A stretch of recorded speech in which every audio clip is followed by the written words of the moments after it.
सत्संग के महत्व के उपरांत 10 नाम अपराधों को हमने श्रवण किया।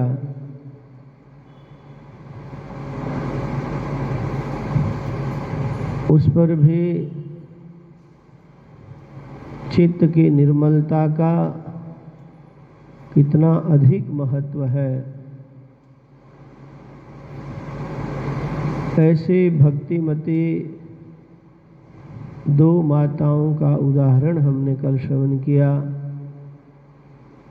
जिनका मन भगवान की भक्ति से अत्यंत निर्मल हो चुका है। उनको भगवान का दर्शन करने जाना नहीं पड़ा, अपितु भगवान स्वयमेव चल करके उनके दरवाजे पर आ गए। इसलिए श्रुति भी यही कहती है, येनेष वृणुते तेन लभ्यः।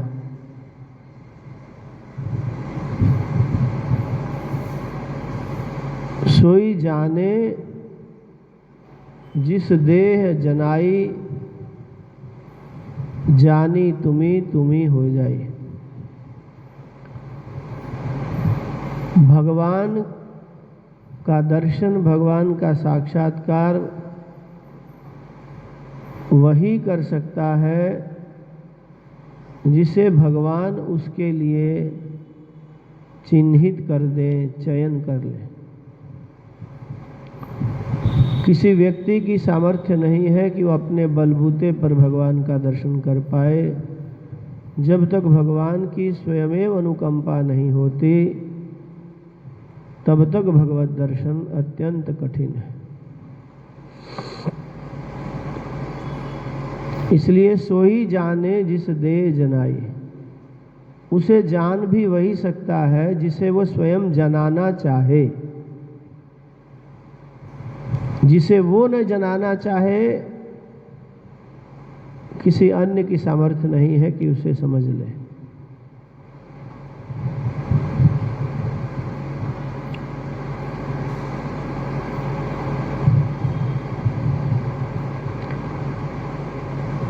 किसी सूफी संत ने कहा कि अपनी पहचान की खातिर है बनाया सबको, सबकी नजरों से मगर खुद को छुपा रखा।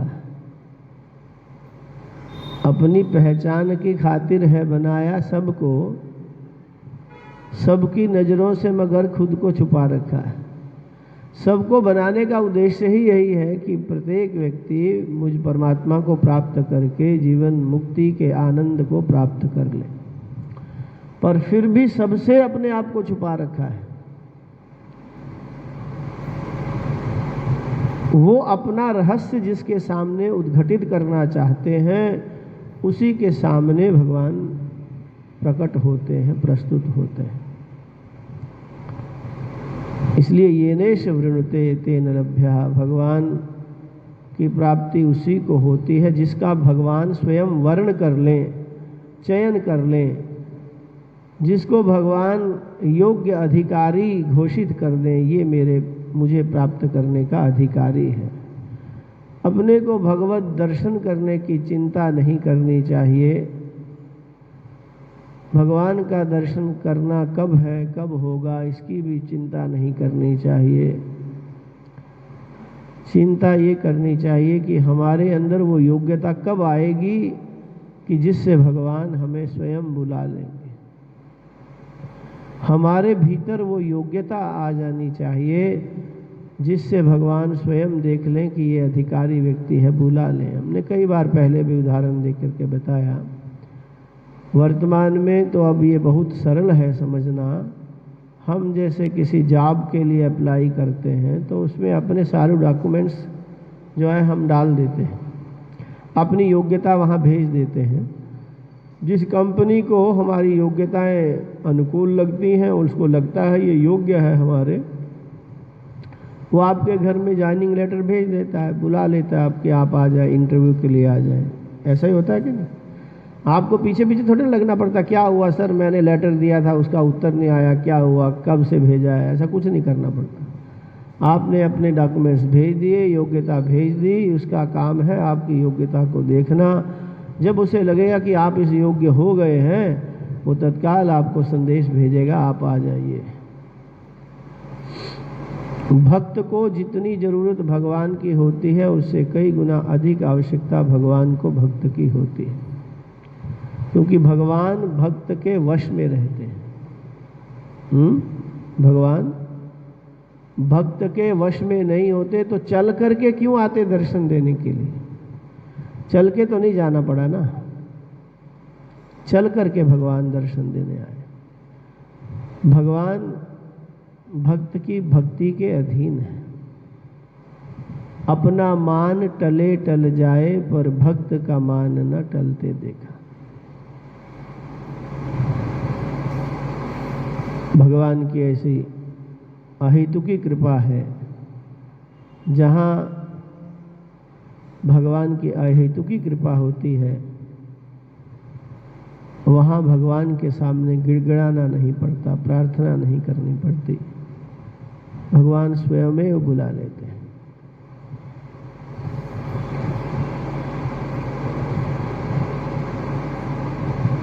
कहते हैं ना, भक्त प्रेम के पाले पड़कर प्रभु को नियम बदलते देखा। अपना मान टले टल जाए, पर भक्त का मान न टलते देखा। भगवान को अपने मान सम्मान की चिंता नहीं है, भक्त के मान की चिंता है। कहीं भक्त के कहीं कोई उलाहना ना आ जाए, कहीं कोई भक्त का उलाहना ना आ जाए। कोई ये ना कहे कि भगवान ने प्रतिज्ञा कर रखी है। क्या प्रतिज्ञा की है?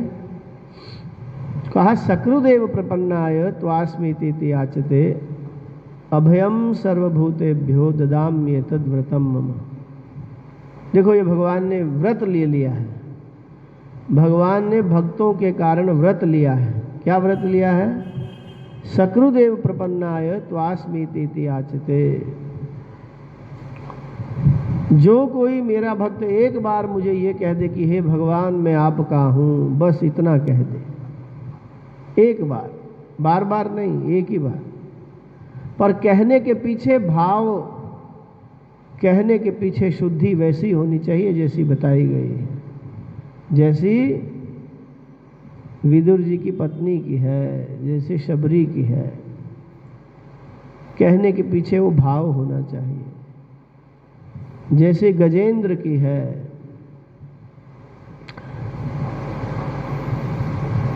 अनेक ऐसे दृष्टांत हैं, अनेक ऐसे उदाहरण हैं। सकृदेव प्रपन्नाय त्वास्मीति याचते, अभयम सर्वभूतेभ्यो ददाम्ये तद्व्रतम। जो एक बार ये कह देता है, भगवान मैं आपके शरणापन्न हूँ, मैं आपकी शरण में हूँ, मैं आपका हूँ, कहा अभयम सर्वभूतेभ्यो ददाम्ये तद्व्रतम। सभी प्राणियों में मैं उसको अभय प्रदान कर देता हूँ, उसका भय हरण कर लेता हूँ, सदा सदा के लिए उसका भय समाप्त कर देता हूँ। सबसे बड़ा भय क्या है? पुनरपि जननम पुनरपि मरणम पुनरपि जननी जठरे शयनम। बार बार जन्मना, बार बार मरना, बार बार माँ के गर्भ में उल्टा लटकना, ये सबसे बड़ा भय है।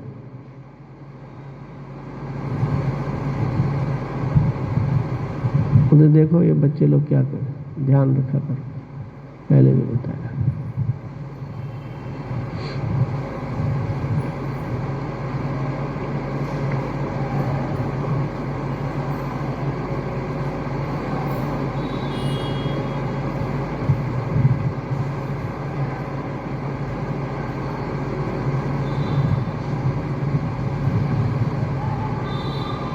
सकृदेव प्रपन्नाय त्वास्मीति याचते।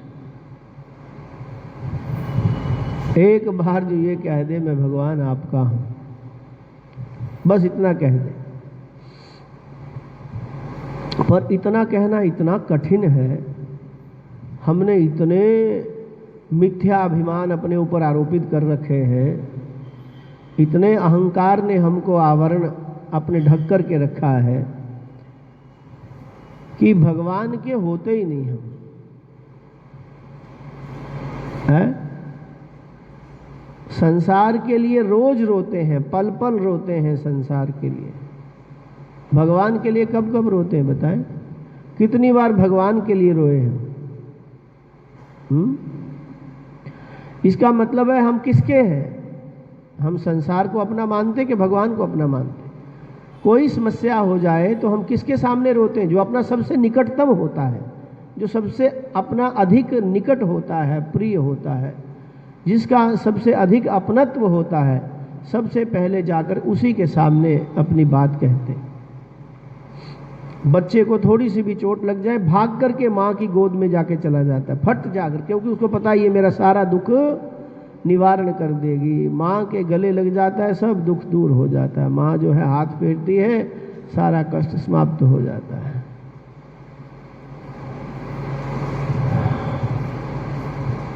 वो तीव्र उत्कंठा, वो तीव्र ललक भगवान को प्राप्त करने की जब तक नहीं होती, तब तक भगवान नहीं आते। वो तीव्र ललक कैसी? देखें, एक मेले में एक माँ अपने बच्चे को मेला दिखाने ले गई। थोड़ा महसूस करें, थोड़ा अनुभव करें। बच्चा माँ की गोद में है,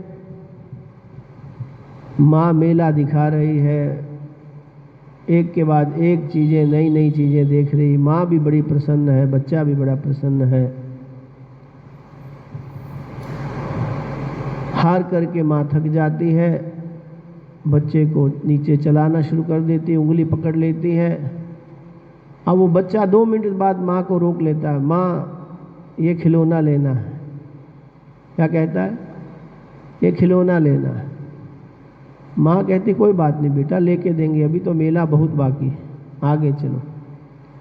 थोड़ा सा आगे जाता है, आगे देखता है बड़ी बड़ी गरम गरम जलेबी निकल रही है। बच्चे के मन में आता है वाह, गरम गरम मीठी जलेबी।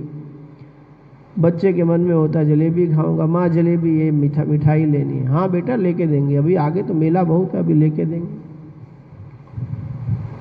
जैसे जैसे मेले में अंदर जाते जाते हैं, एक के बाद एक आकर्षण की वस्तुएं दिखाई देती हैं। बच्चे का मन बहल जाता है।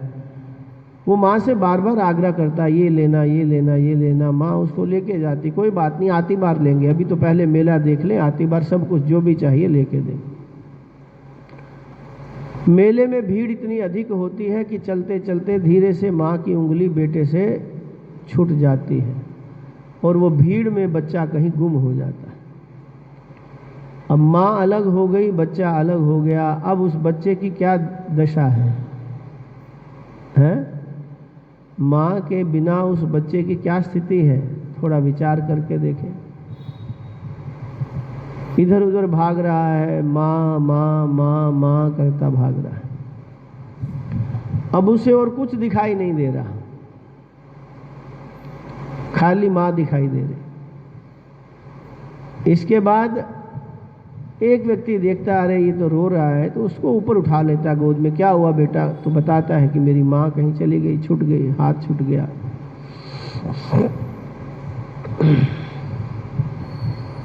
छोटा बच्चा है, वो सांत्वना देता है, पर कहाँ रुके? माँ के बिना कैसे रहे? अन्य तो किसी को जानता नहीं, माँ को ही जानता था। माँ अलग हो गई, अब रो रहा है, बार बार रो रहा है।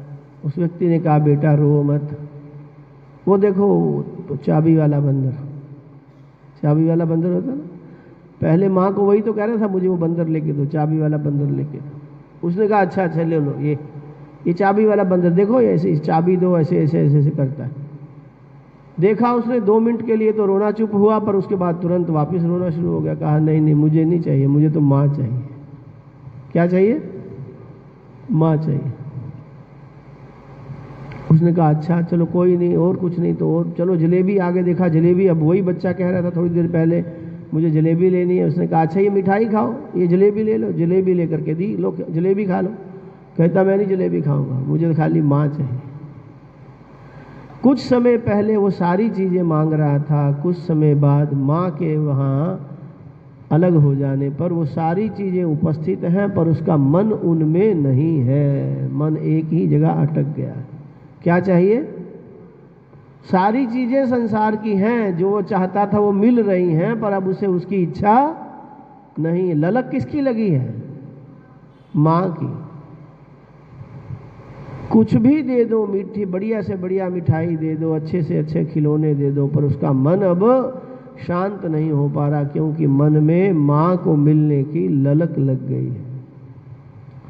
तो जब तक ये तीव्र उत्कंठा हमारे हृदय में जागृत नहीं हो जाती, संसार के सारे सुख, संसार के सभी वैभव जब हमें फीके लगना शुरू नहीं हो जाते, अभी तो सब में मजा आता है, अभी तो सब में मजा आता है। ये स्थिति है अपने मन की कि जहां कोई चीज देखो वहीं गुम हो जाते हैं हम, उसी में गुम हो जाते हैं। लंबे समय के बाद होश आता, अरे कहाँ खड़े हैं, क्या कर रहे हैं? ये हमारा काम थोड़ी ना है। माया बहु ठगनी में जानी, ये इतनी ठगनी माया है, इसके इतने रूप हैं, वे जैसा चाहे वैसा रूप बना करके जीव को ठग लेती है। तो जब तक वो तीव्र उत्कंठा जीव के हृदय में नहीं उत्पन्न होती, तब तक भगवान प्रकट नहीं होते। इसका मतलब ये नहीं कि भगवान हमारे सन्निकट नहीं रहते, भगवान हमें सुन नहीं रहे होते, ऐसी बात नहीं है। नहीं नहीं, भगवान को मिलने के लिए वो जो तीव्र उत्कंठा है, संसार का वियोग और भगवान के प्रति हमारे मन में भगवान के मिलने की उत्कंठा, संसार से वैराग्य हो जाना और भगवान के श्री चरणों में अनुराग हो जाना। संसार से वैराग्य हो जाए और भगवान के चरणों में अनुराग हो जाए।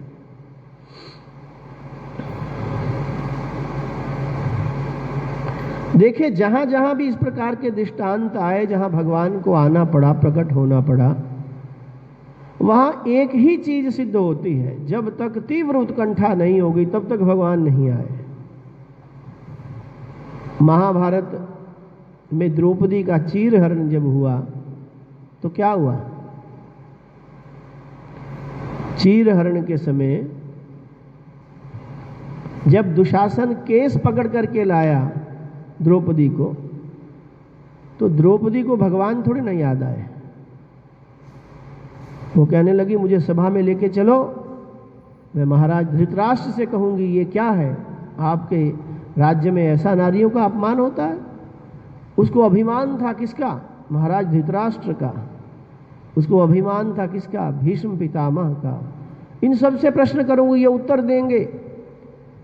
गुरु द्रोणाचार्य वहां है, कुल गुरु कृपाचार्य वहां है, उनसे पूछूंगी ये क्या हो रहा है। वो तो बोलेंगे, वो तो न्याय करेंगे, वो तो बताएंगे, वो तो छुड़ाएंगे, वो तो समझाएंगे। इन सबका बड़ा अभिमान था उसकी बुद्धि में। इसलिए एक एक करके सबको पुकारा, एक एक करके सबको कहा, सबके आगे गुहार लगाई। धीरे धीरे सबने नीचे नीचे गर्दन करना शुरू कर दी, देख करके नीचे को आंखें कर ली। अरे मैं तो सोच रही थी ये हमारे हैं, ये हमारे हैं, ये हमारे हैं, ये हमारे हैं, ये हमारे हैं। हैं? धीरज धर्म मित्र अरु नारी, आपतकाल परखिए चारी। कौन किसका मित्र है, कौन कितना धैर्यवान है, कौन कितना धार्मिक है, नारी कितनी पतिव्रता है, इसकी परीक्षा कब होती है? आपत्ति काल में, संकट में, असामान्य समय में। बहुत पुकारा, बहुत गिड़गिड़ाई, सब ने धीरे धीरे करके नीचे देखना शुरू कर दिया, आंखें बंद कर ली। फिर कहा, मेरे 5 पति, वो भी विश्व धुरंधर, सामान्य नहीं, विश्व विजेता। अर्जुन तो ऐसे पति हैं जिनकी धनुष की टंकार से देवता भी कंपायमान होते हैं। इसके सामने किसकी हिम्मत है बोलने की? और भीम, इसकी गदा के सामने किसकी हिम्मत है 2 मिनट के लिए रुक जाए? सबका अभिमान, सबका ये मेरे हैं, ये मेरे हैं, ये मेरी रक्षा करेंगे, ये मेरी रक्षा करेंगे। और महाराज युधिष्ठिर तो साक्षात धर्म के अंशावतार हैं। इनके होते हुए कोई हमारे साथ अन्याय कैसे कर सकता है? एक एक करके सबको बार बार देख रहे हैं। इन पंडित जी को उठा के इधर कर, इनको उठा के इधर कर, इधर आ जाओ, इधर।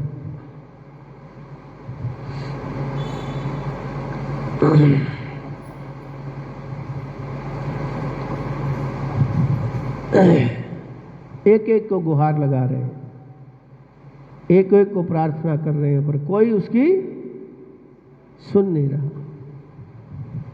पतियों के आगे भी गिड़गिड़ाई, पर किसी ने नहीं सुना। जब कोई नजर नहीं आया, अग्रे कुरुनामथ पांडवानाम दुःशासनेन ऋतवस्त्रकेशः कृष्णा तदाक्रोशदनन्यनाथ गोविंद दामोदर माधवेति। अब कृष्ण के अतिरिक्त जिसका अन्य कोई नाथ नहीं है, अपने आप को अनाथ मान बैठी। मेरा कोई नाथ नहीं, मेरा कोई स्वामी नहीं, मेरा कोई रक्षक नहीं।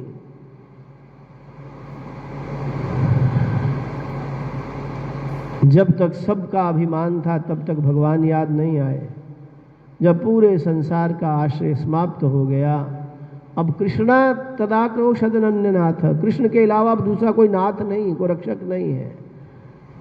तब गोविंद दामोदर माधवेति, हे गोविंद, हे दामोदर, हे माधव, हे द्वारकाधीश, मेरी रक्षा करो, मेरी रक्षा करो।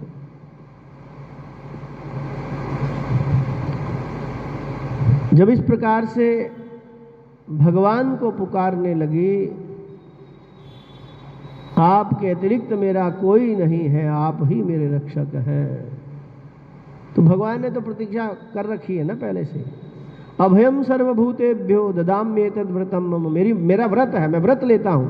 जो ये कह दे हे भगवान मैं आपका हूं, बस मैं तत्काल उसको सभी भय से मुक्त कर दूंगा। अब उसको द्वारकाधीश याद आए। जैसे ही द्वारकाधीश करके पुकारा,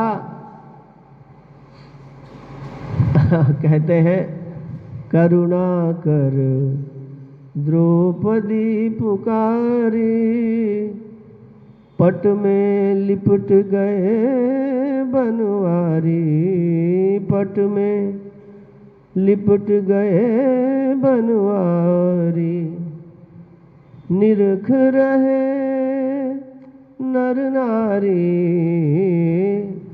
निरख रहे नर नारी, जय माधव मदन मुरारी, जय माधव मदन मुरारी। जब करुणा कर द्रौपदी पुकारी, भगवान तो भगवान के लिए कर्तुम अकर्तुम अन्यथा कर्तुम शक्य, कर्तुम अकर्तुम अन्यथा कर्तुम, जिसकी परिकल्पना भी हम नहीं कर सकते वैसे करने की सामर्थ्य भी भगवान के पास है। लोग तो कहते हैं भगवान ने 24 अवतार लिए, हम कहते हैं भगवान ने पल पल अवतार लिए, पहचानने वाला तो होना चाहिए। कहा पट में लिपट गए बनवारी, भगवान का पटावतार हो गया। बताइए 24 अवतारों में पटावतार तो नहीं आता है? भगवान वस्त्र बन करके पटावतार हो गया भगवान का। भगवान ने पट रूप में अवतार ले लिया, वस्त्र रूप में अवतार ले लिया, वस्त्र में परिणत हो गए और वस्त्र बन करके भगवान उसकी रक्षा करने लगे। अब दुशासन वो वस्त्र खींचता खींचता अंत में मूर्छित होकर के गिर गया, अंत में मूर्छित होकर के गिर गया।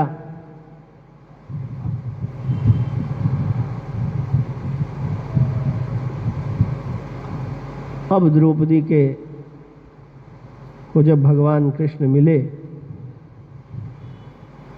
द्रौपदी का क्रोध 7वें आकाश पर था, 7वें आसमान पर। बड़े कृपा सिंधु दया सिंधु बोलते हो, हैं अकारण करुणा वरुणालय बोलते हो, बड़े बड़े अलंकार बड़े बड़े पद लगा रखे हैं अपने नाम के सामने। कहते मेरा भक्त कोई मुझे पुकारे तो मैं तत्काल चला आऊं। ये तत्काल के लक्षण है। भरी सभा में मुझे अपमानित करने का प्रयत्न किया गया। भगवान ने कहा देखो कृष्ण,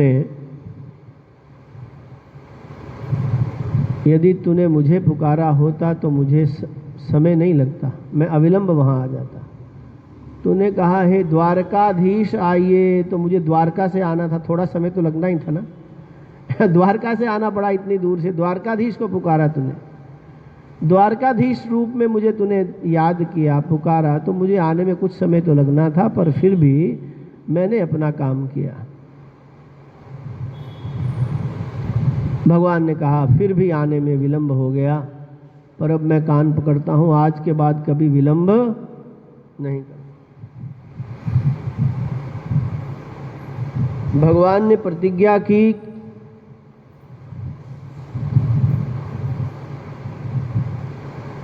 अनन्याश्चिन्तयन्तो माम ये जनाः पर्युपासते तेषां नित्याभियुक्तानां योगक्षेमं वहाम्यहम्।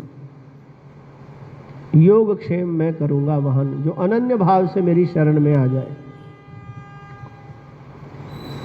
जो अनन्य भाव से, न अन्यः इति अनन्यः, जिसका और कोई अन्य न हो भगवान के अलावा, न अन्यः, अनन्य, बस भगवान ही भगवान एक है, ऐसे भाव से जो मुझे पुकारेगा, तेषां नित्याभियुक्तानां योगक्षेमं वहाम्यहम्, उसका योग और क्षेम मैं वहन करूंगा।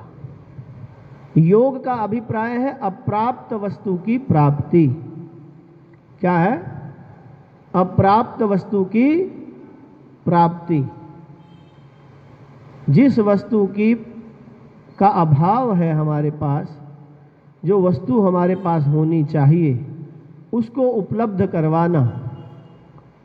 अप्राप्त वस्तु की प्राप्ति का नाम यहाँ योग है, और क्षेम का मतलब है प्राप्त वस्तु का रक्षण करना।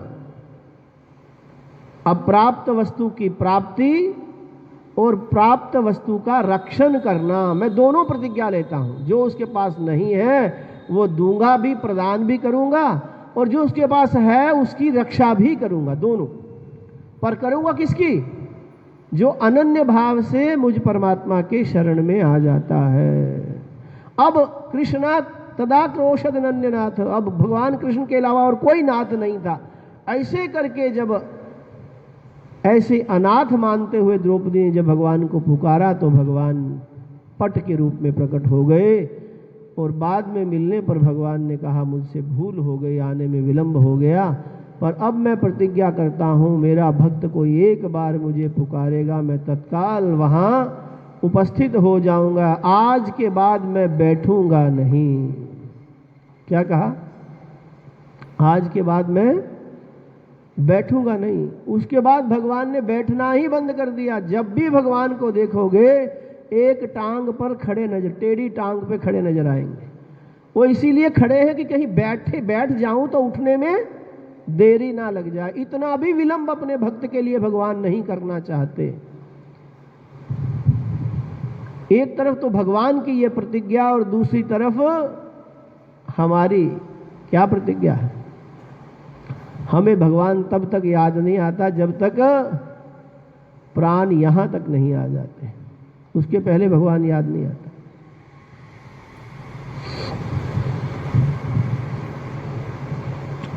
जितने भी उदाहरण देख लें, गजेंद्र मोक्ष में देखें, जब गजेंद्र को ग्राह ने अपना ग्रास बना लिया, जल में खींच लिया, गजेंद्र को बड़ा अभिमान था अपने बल का कि इतना सा ग्राह मेरा क्या करेगा।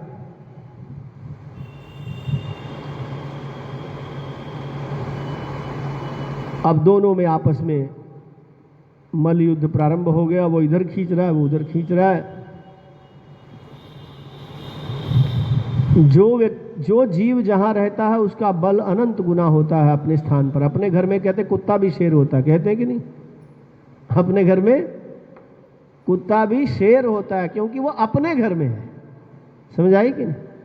पानी में मगरमच्छ, तो ताकत किसकी ज्यादा होगी? बाहर का जीव की ताकत बाहर पृथ्वी पर है, वो तो जीव जलचर है, वो जल में रहने वाला है, उसकी ताकत तो जल में अनंत गुना होगी।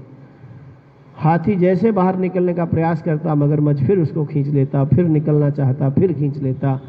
ऐसे बार बार प्रयत्न करते करते थोड़ा थोड़ा थोड़ा थोड़ा उसको पानी में खींचता गया। अब उसका मुख भी पानी में चला गया, सूंड भी पानी में चली गई। अभी तक उसको होश नहीं आई, अभी तक अपने बल का उसको अभिमान है। अभी तक भगवान याद नहीं आए हैं, अभी तक भगवान याद नहीं आए।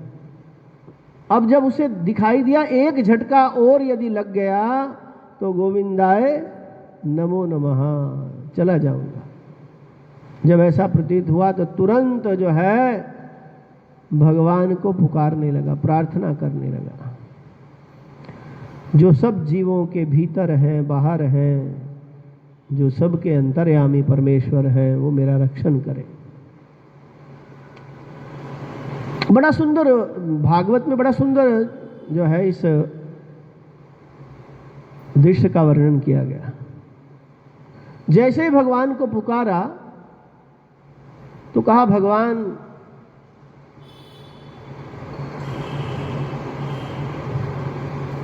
लक्ष्मी जी के साथ बैठे हुए थे।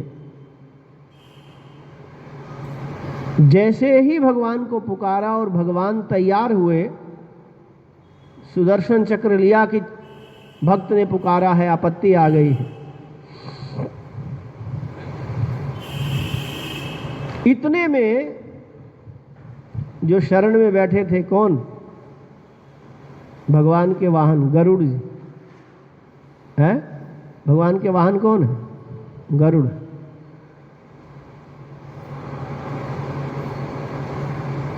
भगवान ने कहा चलो, इतना ही कहा तो गरुड़ को तत्काल अभिमान हो गया, अहंकार हो गया। प्रायः जो प्रधानमंत्री का ड्राइवर होता है ना, वो अपने आप को प्रधानमंत्री से कम नहीं मानता है। जो उसका चौकीदार होता है, डीसी का चौकीदार वही, वास्तव में डीसी तो वही होता है। वो अंदर जाने देगा तो डीसी को मिलोगे ना, नहीं तो मिलोगे कैसे? यदि वो मानेगा तभी तो डीसी मानेगा। अंदर की पावर तो डीसी की उसी के पास, चौकीदार के पास रहती। तो जो बड़े आदमी के साथ रहता वो अपने आप को वही मानना शुरू कर देता। तो गरुड़ जी को भी हो गया अभिमान, देखो मेरे बिना भगवान कहीं नहीं जाते, भगवान मेरे बिना कहीं जा ही नहीं सकते, कहीं भी जाना हो मुझे बुला, सबसे पहले चलो भाई गरुड़, चलो चलो चलो। मेरे बिना भगवान की भी गाड़ी चलने वाली नहीं है। भगवान ने कहा तेरे की ये तो एक नया काम, नई समस्या खड़ी हो गई। ऐसे समय में इसको अहंकार हुआ, अब मुझे काम पड़ा है और इसको अभिमान हो गया। तो अहंकार तो पतन का हेतु माना जाता है। यदि अहंकार हो जाए तो अभिमानम सुरापानम गौरवम रोरवम समम प्रतिष्ठा सूकरी विष्ठात्रयम त्यक्त्वा हरिम भजेत।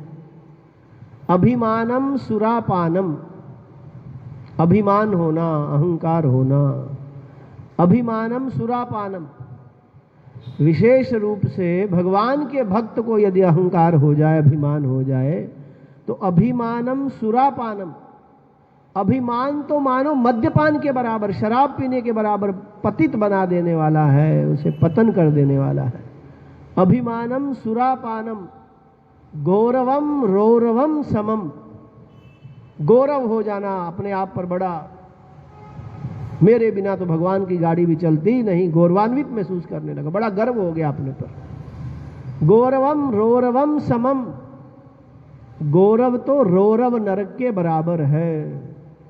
क्या है? रौरवम समम। रौरव एक नरक का नाम है। 27 नरकों में एक नरक है, उसको कहते हैं रौरव नरक, बड़ा भयंकर नरक है। गौरवम रोरवम समम प्रतिष्ठा शूकरी विष्ठा। प्रतिष्ठा, किसी को पद प्रतिष्ठा मिल जाए, बड़ा नाम हो जाए, है, बड़ा पद मिल जाए, बड़ा नाम हो जाए, ऐसी इच्छा। प्रतिष्ठा शूकरी विष्ठा, प्रतिष्ठा तो सुअर की विष्ठा के बराबर है। त्रयम त्यक्त्वा हरिम भजेत, इन तीनों को त्याग करके भगवान का भजन करे यदि अपना कल्याण चाहता है तो।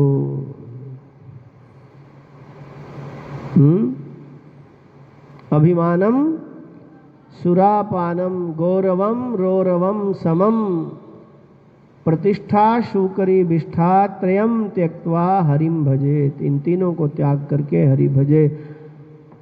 अभिमान हो गया, मेरे बिना तो भगवान एक कदम भी कहीं रखते नहीं। भगवान ने कहा वो समस्या अलग से थी, एक महा समस्या और खड़ी हो गई। अब पहले इसका ही समाधान कर ले, फिर ही अगला काम किया जाए। तो भगवान ने अपने अंगूठे का, अपने पांव का अंगूठा मात्र गरुड़ के सिर पर रखा और थोड़ा सा उसको दबा दिया। पहली बार गरुड़ को लगा कि मेरे प्राण निकल जाएंगे, ये इतना वजन कहां से पड़ गया। ये तो भगवान चाह रहे थे, इसलिए वो भगवान को लेकर के जा रहा था। भगवान की इच्छा के बिना लेके चला जाएगा क्या है? वो तो त्रिलोकी नाथ हैं, उन्होंने जैसे ही थोड़ा सा वजन उस पर डाला, उसको लगा मेरे तो प्राण अभी निकल जाएंगे। भगवान ने गरुड़ को वहीं छोड़ा और बिना गरुड़ के ही सीधा वहां पर चले गए, सीधा वहीं प्रस्तुत हो गए। गरुड़ देखता ही रहा। अभी तो मेरे मन में अहंकार हो गया था, भगवान मेरे बिना कहीं नहीं जाते, मेरे बिना इनकी कोई दाल गलने वाली नहीं। अचानक भगवान कहाँ गायब हो गए। और भगवान का इतना वजन, मैं तो सोचता था मेरे बिना इनका कोई वजन उठा ही नहीं सकता। इन्होंने तो खाली हल्का सा अंगूठे से दबाया, इतने में मेरे प्राण निकलने लगे। उसका भी इलाज किया और फिर तुरंत भगवान वहां प्रकट हो गए जहां गजेंद्र भगवान से प्रार्थना कर रहा था। और एप्लीकेशन उसके पहले लगी हुई थी किसी की, उससे भी जरूरी एक एप्लीकेशन पहले से लगी थी। किसकी? वो जो ग्राह था ना, वो भी सामान्य नहीं था। वो ग्राह भी कोई सामान्य नहीं था। वो ग्राह भी बड़ा भगवान का भक्त था पूर्व जन्म में। वो ग्राह पूर्व जन्म में दो भाई थे, हा हा हु करके। एक का नाम था हा हा, दूसरा नाम था हु। हा हा हु नाम के दो गंधर्व थे। वो गायन विद्या के द्वारा देवताओं को प्रसन्न किया करते थे, गंधर्व विद्या से देवताओं को प्रसन्न किया करते थे। महर्षि गंगा जी में खड़े होकर के नाभि पर्यंत भगवती का जप कर रहे थे, गायत्री का जप कर रहे थे। उस हुहू के मन में ऐसा मन में आ गया कि ये ऋषि वास्तव में भगवान का जप कर रहे हैं कि ऐसे पाखंड कर रहे हैं। मन में शरारत आ गई, जल के अंदर घुस करके जा करके ऋषि का पांव पकड़ लिया। जैसे ऋषि का पांव पकड़ा, ऋषि भयभीत हो गए कि अरे क्या मगरमच्छ ने पकड़ लिया, ग्राह ने पकड़ लिया, कि पानी के अंदर तो पानी का जीव को पकड़ेगा। और वो तो शरारत करके अंदर घुस गया, अंदर जाके पांव पकड़ लिया। तो ऋषि को क्रोध आ गया। क्रोधित होकर के उन्होंने श्राप दिया, तूने जलचर की भांति मुझे भयभीत किया है, जा तू जलचर हो जा, तू ग्राह हो जा, मगरमच्छ बन जा। बड़ा गिड़गिड़ाया, महाराज मैं कोई पापी नहीं हूं, मैं कोई अधर्मी नहीं हूं, नास्तिक नहीं हूं, मैं तो, मेरी तो बड़ी भगवान के चरणों में भक्ति है। पता नहीं क्या पाप विशेष ऐसे आ गया कि मेरे मन में शरारत सूझ गई। मैं तो गंधर्व हूं, मैं तो महाराज देवताओं के मनोरंजन करने का काम करता हूं, मुझे क्षमा करें, मुझसे बड़ा अपराध हो गया। ऋषि ने कहा अब जो शब्द वाणी जो निकल गई मुख से वो वापिस नहीं जा सकती। कहा मुझे क्षमा करें, इतना बड़ा दंड ना दें। ऋषि ने कहा ठीक है, ये मेरा श्राप ही आपके लिए वरदान बन जाएगा। जब अमूक काल में तो ग्राह गज को पकड़ेगा तो गज की रक्षा के लिए भगवान आएंगे और तुझे मुक्ति प्रदान करेंगे। पुकारने वाले कौन? पुकारने वाले तो गजेंद्र थे। और मुक्ति किसको दी भगवान ने? ग्राह को। पुकारा किसने? बुलाया किसने? पुकारने वाले तो गजेंद्र जी थे और मुक्ति किसको दी भगवान ने? वो सुदर्शन चक्र से तुरंत उस ग्राह की गर्दन काट डाली। वो दिव्य रूप धारण करके भगवान के सन्मुख प्रकट हो गया। भगवान, आपने बड़ी अनुकंपा की, मेरा अमुक अमुक नाम है, अमुक ऋषि ने मुझे श्राप दिया था, आज वो श्राप से मैं मुक्त हुआ, आपकी बड़ी कृपा है। वो प्रणाम करता हुआ दिव्य लोक को चला गया।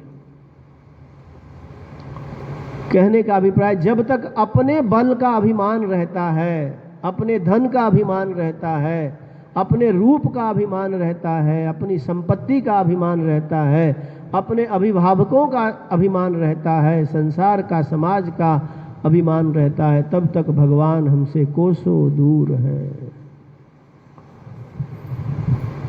दिन में कितना ऐसा, कौन सा ऐसा समय आता है जब हमें इन सब का अभिमान न रहकर मात्र भगवान का अभिमान रहता हो कि भगवान हमारे हैं?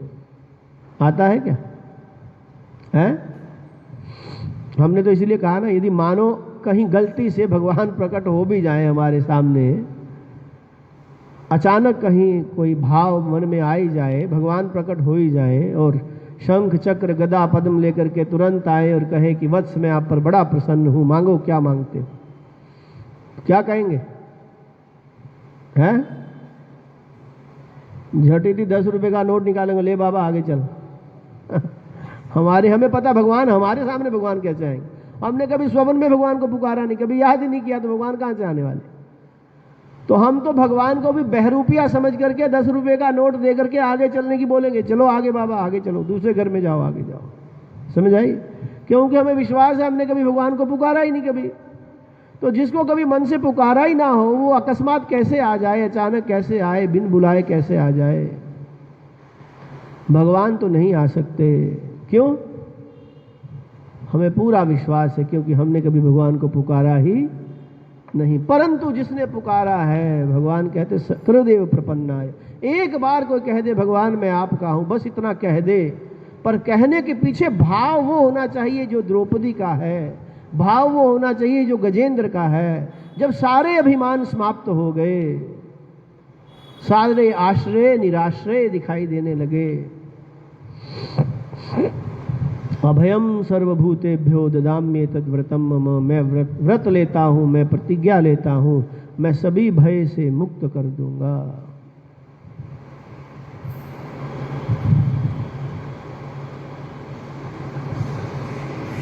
भगवान के 4 प्रकार के भक्त हैं जिनका वर्णन गीता में कहा गया। कितने प्रकार के? 4 प्रकार के भगवान के भक्त हैं। कौन कौन से?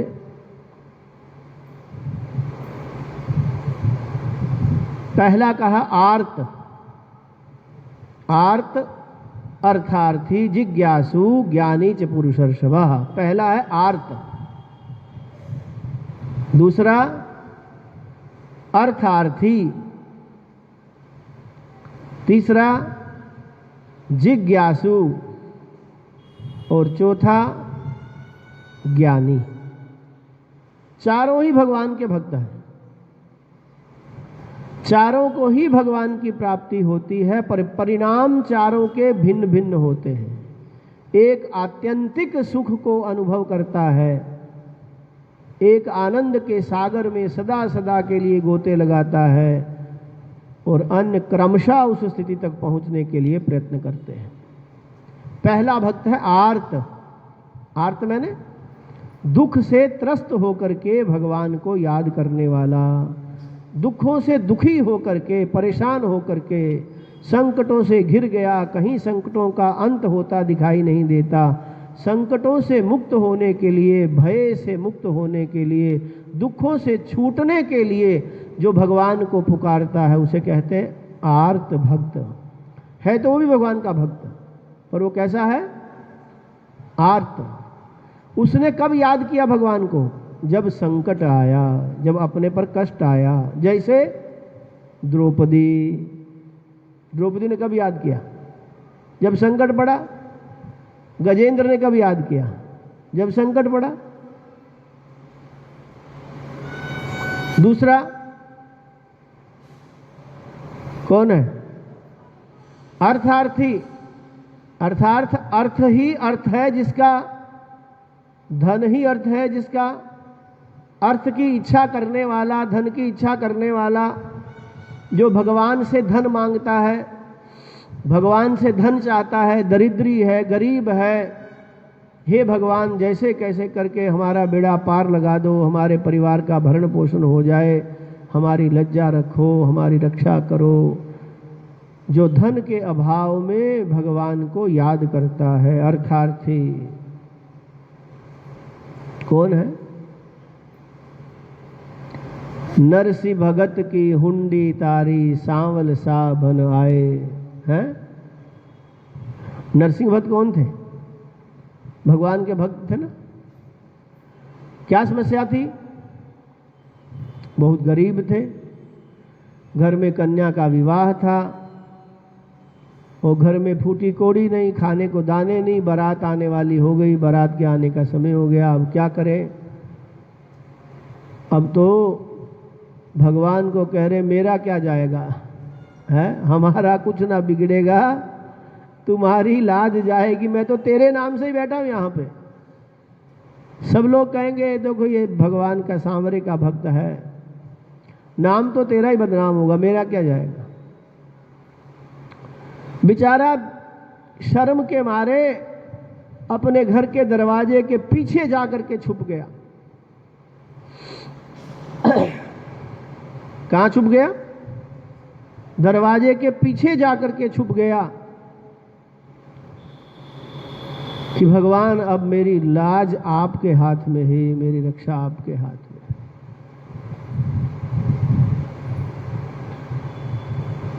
भगवान ने क्या किया? नरसिंह भगत की हुंडी तारी। पहले जमाने में हुंडी चलती थी, है? आजकल क्या बोलते हैं उसे? हुंडी का दूसरा रूप क्या है? हवाला। हुंडी का दूसरा रूप है हवाला। हवाले में क्या करते हैं? ऐसे ही होता कि नहीं? कोई ना कोई नंबर बता देते हैं, नोट का नंबर बता देते हैं, कहते हैं फलानी जगह जाकर के नंबर बताना, आपको पैसे मिल जाएंगे। है?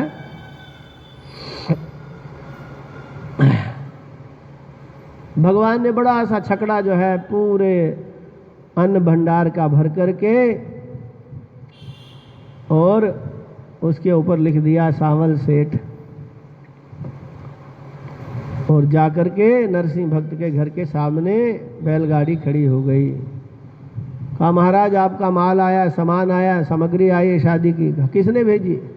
कहा सावल सेठ ने। कहा तो सावल सेठ ने कहाँ से कैसे भेज दी? कहा हुंडी, जो आपने हुंडी भेजी थी उसके अनुसार सामान आ गया।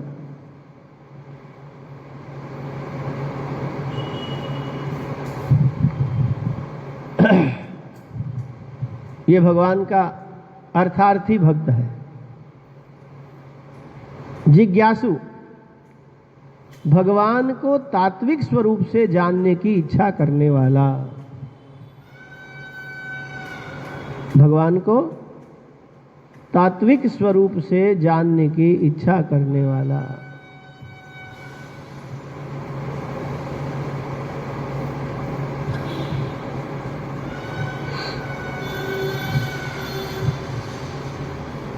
जो भगवान से धन नहीं मांगता है, आपत्ति काल में भी याद नहीं करता है, पर भगवान के यथार्थ स्वरूप, भगवान जो आपका यथार्थ स्वरूप है, अपने यथार्थ स्वरूप का मुझे दर्शन दें। आप जैसे हैं वैसे हमारे सामने प्रकट हो जाएं, बन के नहीं, कुछ कुछ बन के नहीं आना। आप जैसे हो वैसे हम आपको जान पाए, वो भगवान के तात्विक स्वरूप का दर्शन करने वाला। ये भगवान का कौन है? जिज्ञासु भक्त।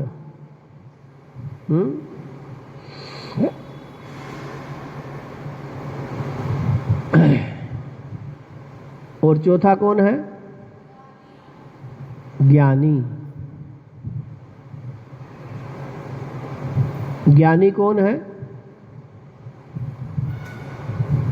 जो अपने में और भगवान में कोई भेद नहीं समझता, अपने को भगवान से भिन्न नहीं समझता। चिदानंद रूपः शिवोहम शिवोहम, जो अपने आप को सतचित आनंद घन ही समझता है। निरंतर यो वै भूमा तत्सुखम नाल्पे सुखमास्यताम, जो निरंतर उस परमानंद में निमग्न रहने वाला है, जो अपने ही स्वरूप में निरंतर निमग्न रहने वाला है।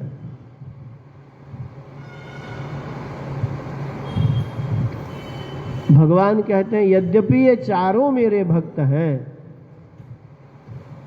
पर चारों में ज्ञानीत्मात्मैव मे मतम, इन चारों भक्तों में ज्ञानी मेरा सबसे श्रेष्ठ भक्त है।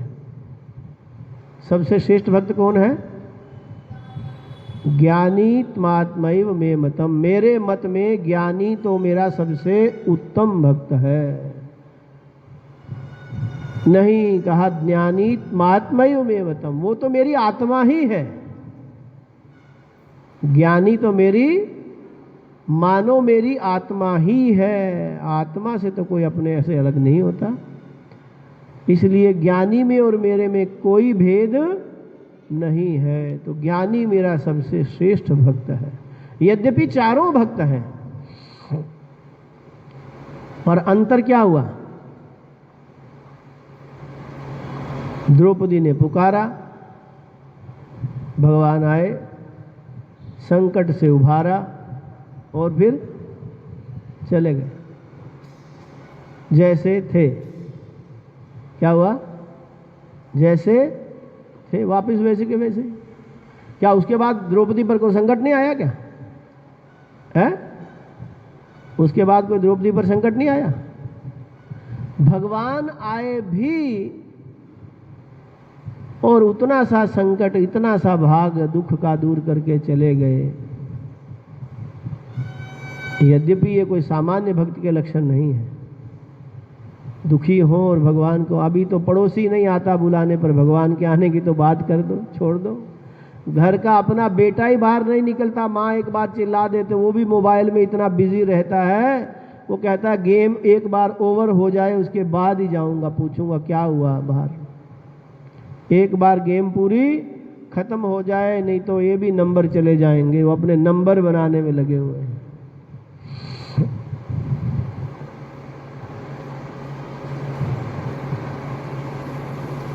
और दूसरा अर्थार्थी।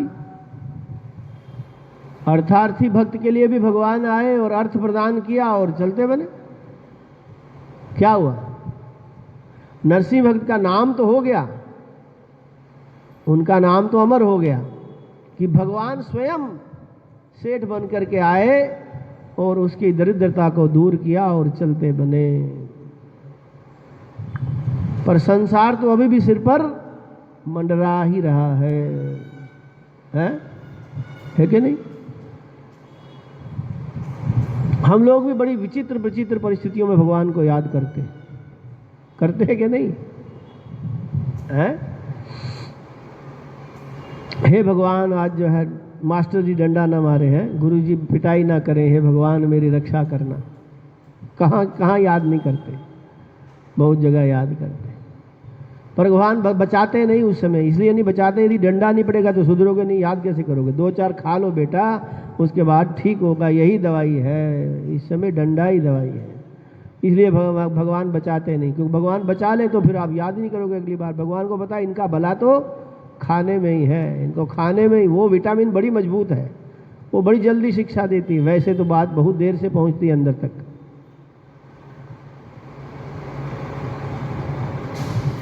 स्टेशन जा रहे हैं, सामान पकड़ा है, बैग पकड़ा है, लघु शंका लग गई, हे भगवान सामान रखा है, ध्यान रखना, हम पेशाब करने जा रहे हैं, कोई रक्षक भी नहीं है। भगवान को चौकीदार बना दिया अपना, है क्या कर दिया, भगवान 2 मिनट ध्यान रखना, भगवान हमारे चौकीदार है, ध्यान रखना। भगवान भी सोचते होंगे अजीब तरह के भक्त है, ये पहले कभी नहीं सुने हैं, मैंने तो 4 ही प्रकार के भक्त सुने थे, ये चौकीदार बनाने वाला तो पहली बार ही देखा है। यद्यपि भगवान के सभी प्रकार के भक्त हैं। धन्ना जाट भी तो भगवान का ही भक्त है, कंधे पे हल उठवा दिया, चल भाई, क्या हुआ, खाने के समय तो बड़ा आगे आगे और काम करते समय पीछे, ये खेती तेरा बाप करेगा, चल आगे, है। देखो भक्ति भी करो तो ऐसी, सदने ने, धन्य जाट ने कौन सी भक्ति की थी, क्या विशेषता थी उनकी भक्ति में, क्या विशेषता थी, निर्मल मन जन सोई मोहि पावा, और कुछ नहीं, जन्म जन्मांतरों की भक्ति थी, जन्म जन्मांतरों का तप था, उसका चित्त इतना शुद्ध था, इतना निर्मल था कि उसके मन में कहीं संदेह नाम की कोई चीज ही नहीं थी। यद्यपि लोग कहते हैं कि पंडित जी ने बड़ा पाखंड किया, उनको लूट लिया, है ना, जहां जहां प्रसंग कभी सुनो, तो जब लोग किसी धर्म के तत्व को नहीं जानते तो इसी प्रकार से भ्रमित हो जाते हैं। धन्य जाट का प्रसंग याद है ना, सीधा साधा बेचारा जाट था, खेती करने वाला, ठाकुर जी के प्रति बड़ी उसके हृदय में भक्ति थी, मैं भी ठाकुर जी की भक्ति करूंगा, देखता था महात्मा आते हैं, ठाकुर जी की पूजा करते हैं, स्नान करवाते हैं, पंचामृत ग्रहण करते हैं, चरणामृत ग्रहण करते हैं, मन में आ गई मैं भी ठाकुर जी की सेवा पूजा करूं, मुझे भी ठाकुर जी मिल जाए। पंडित जी के पास रोज जाता था मंदिर दर्शन करने, कहा पंडित जी मुझे भी ठाकुर जी दे दो।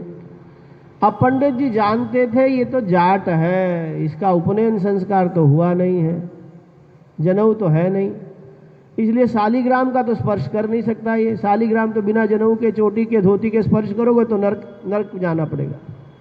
केशवम वा शिवम वापि स्पृष्ट्वा नरकमश्नुते, केशव मैंने शालिग्राम शिला और मंदिरों में स्थापित जो शिवलिंग होते हैं, जो प्राण प्रतिष्ठित शिवलिंग होते हैं, इनको यदि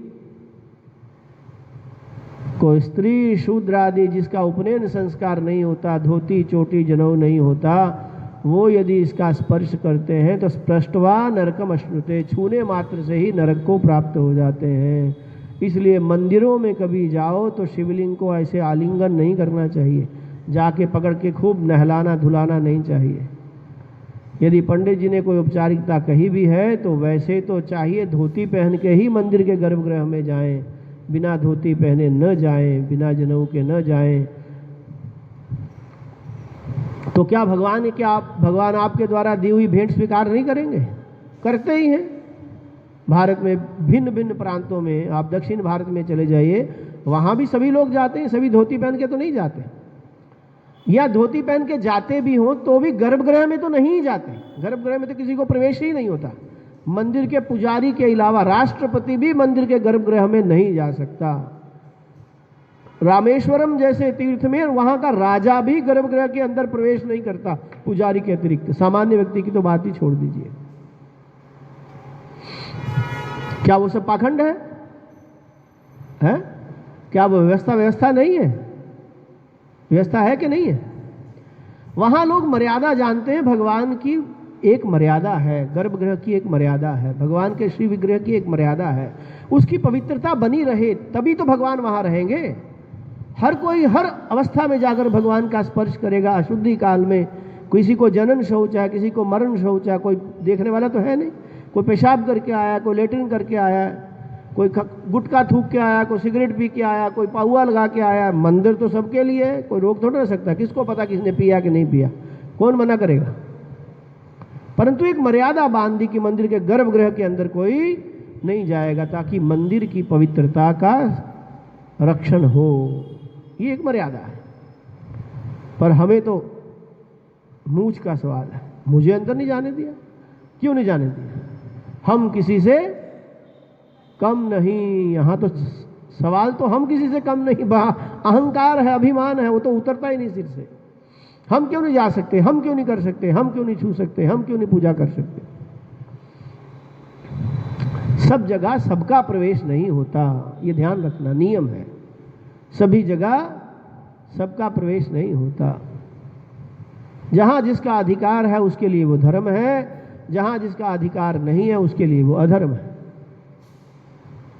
स्त्रियो वा अनुपनीतो वा शूद्रो वा पतितोपि वा केशवम वा शिवम वापि स्पृष्ट्वा नरकमश्नुते। माताओं को भी चाहिए कि वो शिवलिंग आदि और शालिग्राम का स्पर्श न करें, न छुएं। अनुपनीतो वा, जिसका ब्राह्मण भी क्यों ना हो, यदि उसका उपनयन संस्कार नहीं है, धोती नहीं है, चोटी नहीं है, तो वो भी शालिग्राम का स्पर्श न करे, वो भी शिवलिंग का स्थापित स्पर्श न करे। शूद्रो वा पतितोपि वा, कोई पतित है, महापातकी है, मद्यपान करने वाला है, ब्रह्म स्वापहारः अथवा ब्रह्म हत्या करने वाला है, ऐसा कोई महापातकी भी स्पर्श ना करे। स्पृष्ट्वा नरकमश्नुते, छूने मात्र से ही नरक को प्राप्त होता है। तो वो जो विधि निषेध बनाया गया वो हमारी रक्षा के लिए बनाया गया। पंडित जी को पता था इसके पास उपनयन जनेऊ नहीं है, ये यदि शालिग्राम का स्पर्श करेगा तो स्पृष्ट्वा नरकमश्नुते, छूने मात्र से ही नरक की प्राप्ति होगी।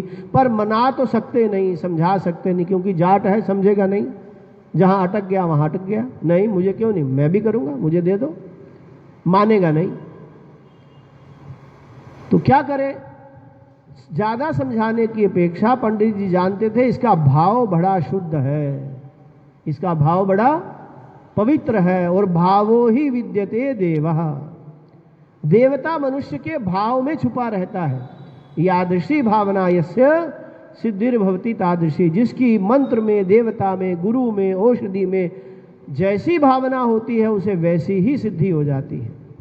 पंडित जी जानते थे इसका भगवान के प्रति भाव बड़ा स्पष्ट है, इसका मन बड़ा निर्मल है, ये मन का बड़ा साफ सुथरा है, इसके मन में कोई छल कपट नहीं है, कोई पाप नहीं, निष्पाप है।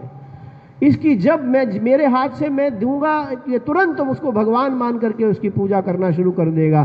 पंडित जी ने वहीं पे नर्मदा जी का कोई उठा करके पत्थर दे दिया, लो नर्मदा का कंकर कंकर शंकर होता है।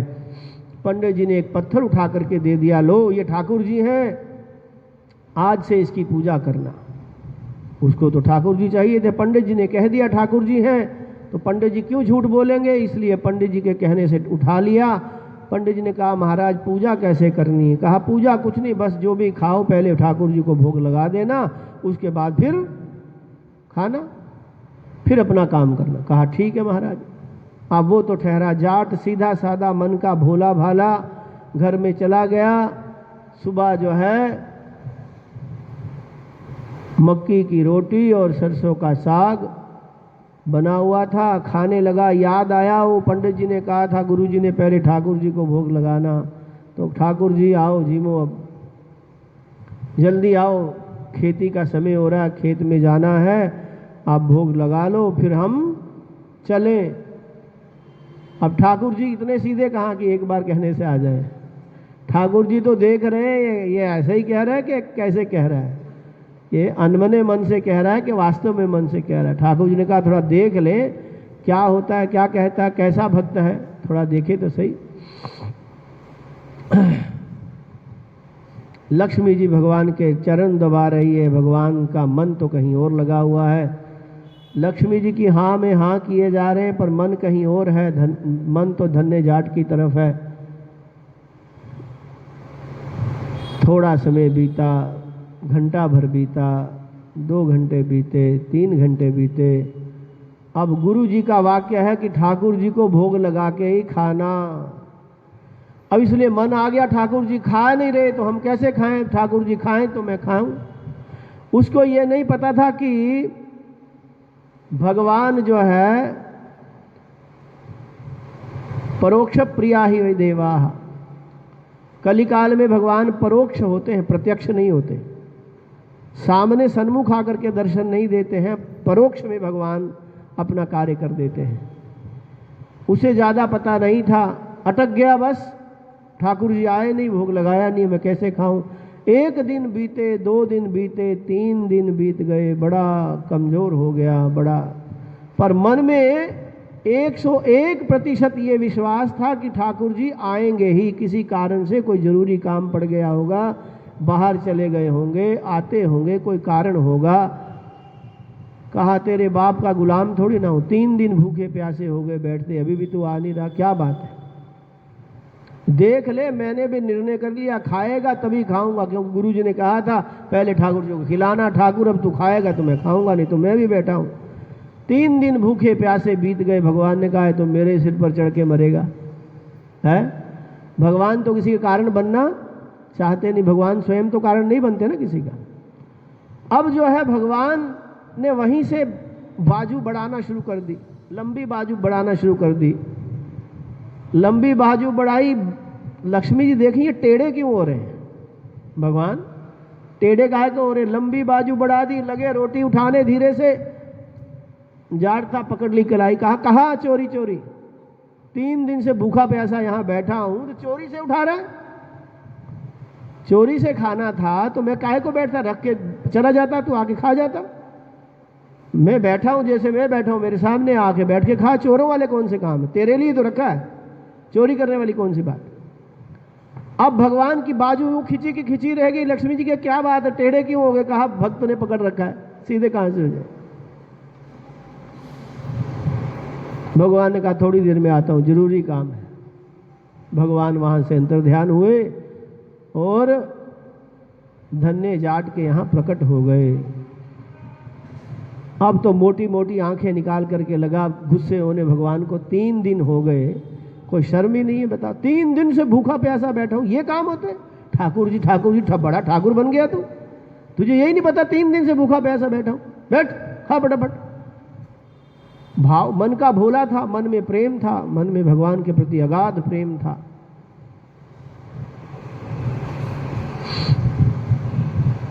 भगवान ने भी कहा ऐसा भक्त तो पहली बार देखा। मैंने सोचा हम ही दुनिया को डांटते हैं, ये तो हमें भी डांट रहा है। खा जल्दी से, तेरे बाप का नौकर हूं, 3 दिन से बैठा हूं, सारी खेती बाड़ी का काम छोड़ के बैठा हूं। भगवान ने कहा ठीक है भाई, खाया पिया, भोग लगाया। भगवान ने कहा सारी थोड़ी ना तेरे लिए भैया, भोग लगाने के लिए कहा, थोड़ा तू खा, बाकी मैं भी खाऊंगा। 3 दिन के बाद धन्य ने भगवान के भोग लगने के बाद प्रसाद ग्रहण किया और कहने लगा देखो अब नखरा मत करना, अब जल्दी से हल उठाओ और खेत में। 3 दिन से काम रुका पड़ा है, काम तेरा बाप करेगा, कौन करेगा है। तो भगवान के कंधे पर रखा हल और फिर वहां खेत में चले गए, जाकर खेती बाड़ी की। लक्ष्मी जी इंतजार कर रहे हैं कब आएंगे। भगवान तो अब बंध गए, अब कहाँ आएंगे। जब छोड़ेंगे तभी तो, भक्त छोड़ेगा तभी तो जाएंगे, ऐसे कैसे जाएंगे। कहने का अभिप्राय वो एक अगाध विश्वास होना, शंका नाम की कोई चीज ही नहीं। आज हमें किसी मंत्र में सिद्धि प्राप्त क्यों नहीं होती, आज हमारे संकल्प में सिद्धि क्यों नहीं है। हमारे संकल्प में सिद्धि न होने का सबसे पहला सबसे बड़ा कारण यही है कि हमें हमारे द्वारा किए गए अनुष्ठान पर हमें स्वयं ही विश्वास नहीं होता, ये पूर्ण हो गया कि नहीं हो गया। समझाई। हमें विश्वास ही नहीं होता कि हमारा मंत्र सिद्ध हो गया है, देवता अब हमारे सामने प्रकट होने वाले हैं, भगवान हमारे सामने प्रकट होने वाले हैं, क्योंकि हमें पता है हमारे मन में वो निर्मलता है ही नहीं। हम निर्मल भाव से मन को पुकारते ही नहीं। और वास्तव में यदि भगवान आ भी जाएं तो कितना समय भगवान को दोगे, धंधा पानी कौन करेगा। भगवान आके बैठ भी जाएं तो कितनी देर बैठोगे। महाराज अब जाओ, अब क्या करना, घंटा भर हो गया, बहुत है। पत्नी ने टीवी देखना था वो भी छोड़ के बैठ गई है, उसका नाटक भी जा रहा है, उसके सीरियल निकलते जा रहे हैं, उसको हर घंटे बाद नया सीरियल देखना होता है। अब आप तो एक तरफ बेशर्मों की तरह आके बैठ ही गए, जाओ अब है। हमारी सिद्धि ना होने में एक ही हेतु है कि हमारी सिद्धि होने में हमें स्वयं ही शंका है, हमें विश्वास ही नहीं कि हम जो कर रहे हैं वो बिल्कुल ठीक है। भगवान हमारे सामने प्रकट होते हैं तो भगवान तो प्रकट ही है, पर भगवान फिर लुप्त कैसे हो जाते हैं, चले कैसे जाते हैं? वास्तव में हमारे भीतर वो जो एक तीव्र उत्कंठा होती है भगवान के दर्शन करने की, जब वो एक चरम सीमा तक पहुंच जाती तो भगवान का प्राकट्य हो जाता, भगवान का दर्शन हो जाता है। वो चरम सीमा में थोड़ी सी ही कमी होती है तो तुरंत भगवान अदृष्ट हो जाते हैं। भगवान अदृष्ट होते हैं, भगवान वहां से कहीं जाते नहीं, रहते तो वही है, वैसे ही रहते हैं, परंतु हमारी देखने की जो एक चरम सीमा थी, वो एक छटपटाहट, पागलपना, दीवानापना, वो जब एक चरम सीमा तक रहता है तभी तक भगवान हमारे सामने रहते हैं। अच्छा, मंदिर में भगवान का दर्शन करने जाते हो तो बताओ भगवान का दर्शन कैसे करते हो?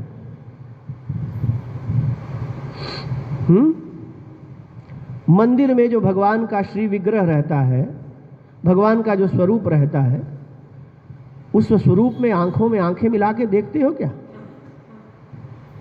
हैं? देखते हो क्या? अच्छा, देखते भी हो तो कितनी देर तक देखते हो?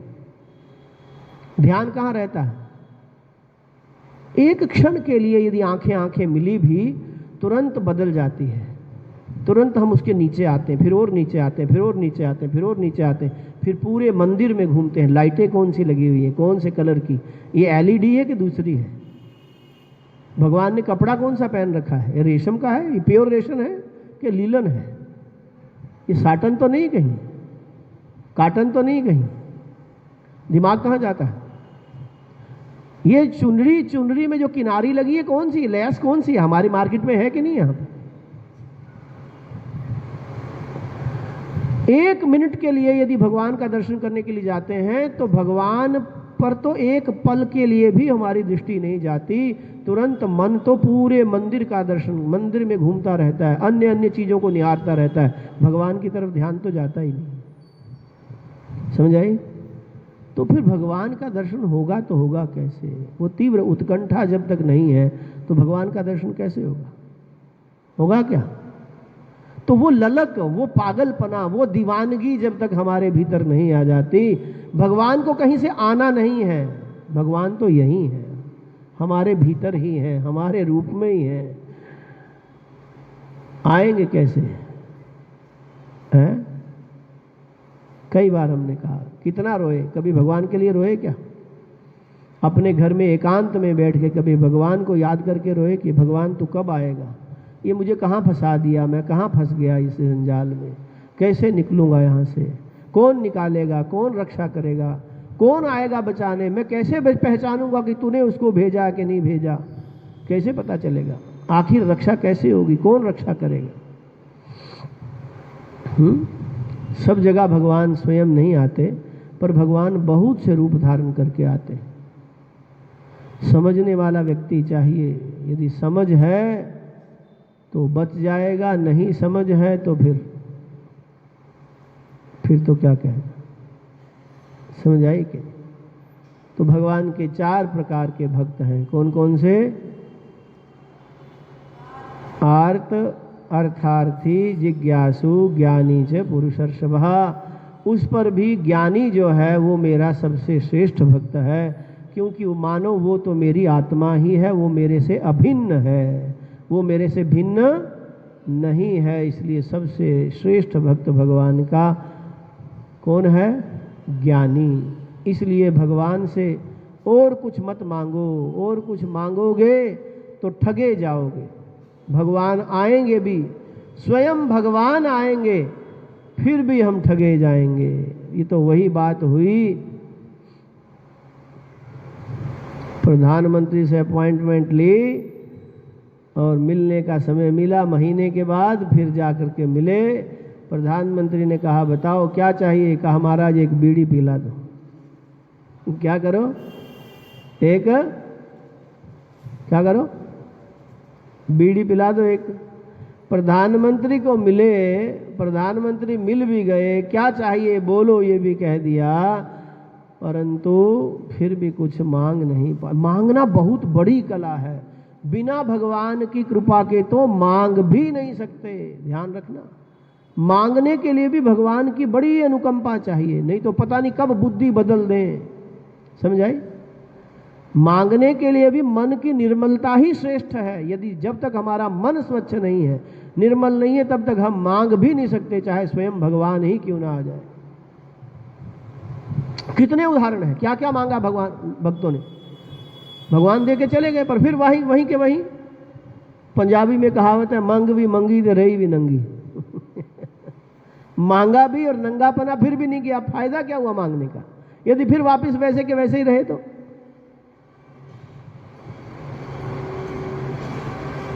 दो तीन भक्तों ने बड़े भगवान को याद करते थे। एक बार भगवान ने कहा, भाई बहुत दिनों से याद करते, चलो जा करके पूछे तो सही इनको क्या चाहिए। दोनों तीनों मित्र थे आपस में, रोज कहते थे भगवान आए तो ये मांगेंगे, भगवान आए तो ये मांगे। जब भगवान आए तो बुद्धि पहले भ्रमित हो गई। कहा, भाई मांगो। सबसे पहले वाले मित्र को बोला, मांगो, क्या मांगते हो? एक वरदान, सबको एक एक वरदान देता हूं, क्या चाहिए? कहा, भगवान देना चाहते ही हैं तो इस संसार में सबसे धनवान मुझे बना दो। भगवान ने कहा, तथास्तु। क्या बना दो? धनवान। बस धनवान में पहला नंबर मेरा हो, टाटा बिरला मेरी गिनती में आने नहीं चाहिए, पहला नाम मेरा होना चाहिए। भगवान ने कहा, तथास्तु। भगवान का क्या जाता है, उनको क्या, कौन सा काम मुश्किल है। अब आई दूसरे की बारी, बेचारा घबरा गया, एकदम हैफाजत हो गया। अरे राम राम राम राम, यही तो मांगने वाली चीज थी सुसरा, ये तो इसने मांग ली, अब मैं क्या मांगू? क्योंकि सबसे बड़ा धनवान तो अब ये बन गया। जब सबसे बड़े धनवान बनने का इसको भगवान ने वरदान दे दिया, तो अब मैं तो हो ही नहीं सकता। ये बड़ा चतुर निकला, चालाक निकला, इसने धोखा दे दिया।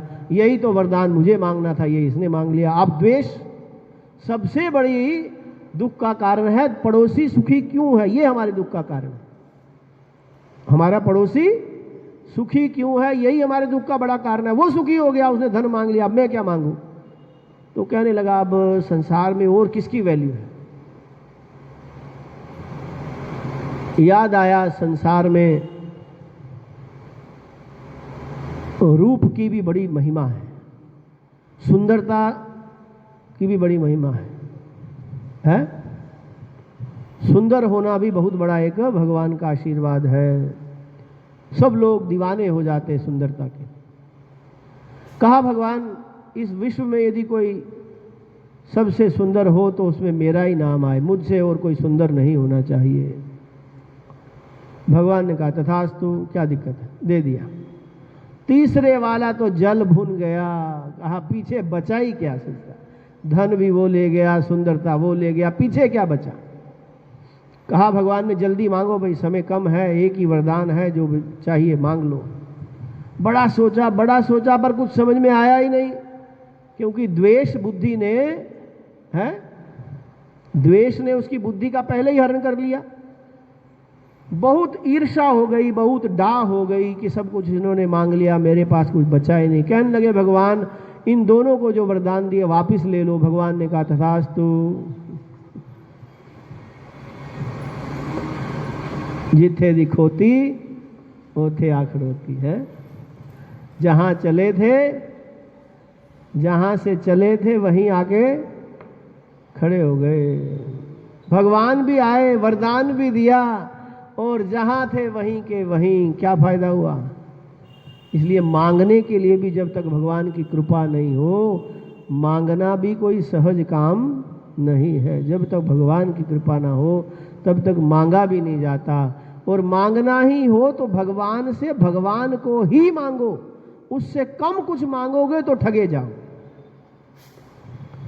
उससे कम कुछ मांगोगे तो ठगे जाओगे। और उससे कम जो निश्चय भगवान ने कर लिया वो तो देना ही देना है।